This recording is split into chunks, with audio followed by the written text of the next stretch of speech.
Voilà, déjà, je voudrais d'abord dire que cette activité-là entre dans le cadre de la mobilisation des parties prenantes qui sont qui représentent les bénéficiaires du projet. Venir échanger avec les autorités locales, les responsables des collectivités territoriales, c'est essentiel. Cela permet de les rencontrer, d'échanger avec eux et de collecter un certain nombre de remontées de leur part, qui sont des remontées qui représentent, je dirais, les avis des populations. Donc c'est important. Ce projet-là, qui s'appelle le projet d'accélération de l'économie numérique au Sénégal, a pour objectif essentiellement d'étendre la couverture au débit au Sénégal de façon abordable et résiliente au climat, de développer, d'accroître l'accès aux services publics digitaux et de digitaliser le dossier patient. Ce sont là les objectifs principaux. C'est un projet qui a démarré en 2023, en avril 2023 et qui se termine en mai 2028 et pour un budget de 95 milliards. Il comporte 4 grandes composantes. La première a trait aux aspects, je dirais, légaux, réglementaires et institutionnels qui accompagnent le projet parce que c'est important, c'est un cadrage essentiel pour faire un projet de ce type-là parce que nous sommes dans un domaine qui est le numérique qui évolue très rapidement. Il est important que le cadre institutionnel, le cadre légal, le cadre réglementaire soient adaptés pour que le projet se fasse de la façon la plus cohérente possible. La deuxième composante a trait au développement du haut débit, l'élargissement du haut débit et de l'inclusivité. Il y a deux aspects. Le haut débit étant le haut débit à des localités ou à des régions qui aujourd'hui sont peu, pas ou mal desservies dans un but d'inclusivité et faire de telle sorte que cet accès-là soit abordable pour les bénéficiaires qui sont les populations sénégalaises.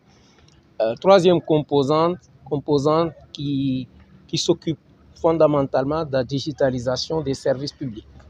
Et cela nécessite de construire les structures de base nécessaires à cette digitalisation-là, que ce soit des structures techniques ou des structures normatives. Et une fois que cela s'est fait, il s'agira de construire les services au-dessus de façon, je dirais, industrielle. Donc faire la base, les fondations et construire les services de façon industrielle parce que la digitalisation de ces services-là publics va simplifier la vie aux populations et permettre à l'économie de se développer de façon plus rapide. Quatrième composante, c'est la santé digitale. Donc, je parlais de la digitalisation des dossiers patients. Ça, c'est la base de la digitalisation de tout système de santé.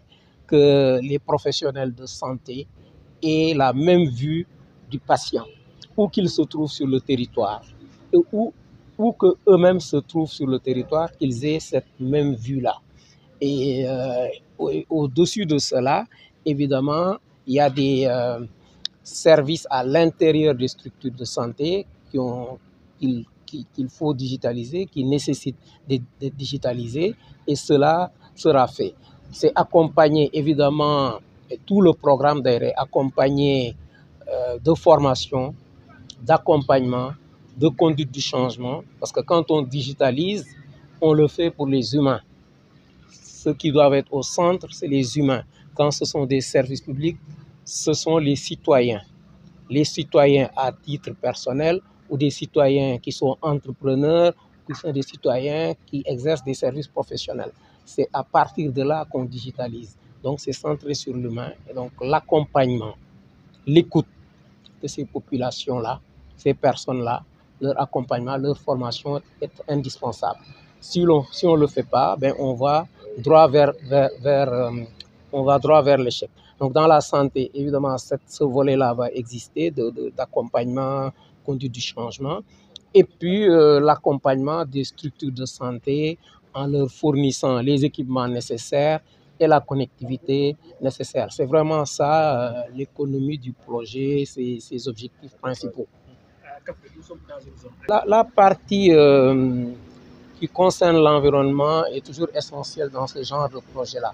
Vous savez, nous sommes dans un monde qui est soumis à des aléas climatiques, à un changement climatique qui est préjudiciable aux personnes, qui est préjudiciable à la végétation, qui est préjudiciable à l'ensemble de l'écosystème naturel.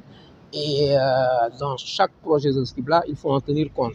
Et dans chaque localité, il faut examiner de façon très précise les éventuels risques qui peuvent se faire jour dans l'environnement pour les juguler dans le cadre du projet. Donc, en ce qui concerne Kaffrine, on verra les spécificités de Kaffrine et on en tiendra compte dans la mise en œuvre du projet. Et il y a l'aspect social dans ces projets-là. C'est important.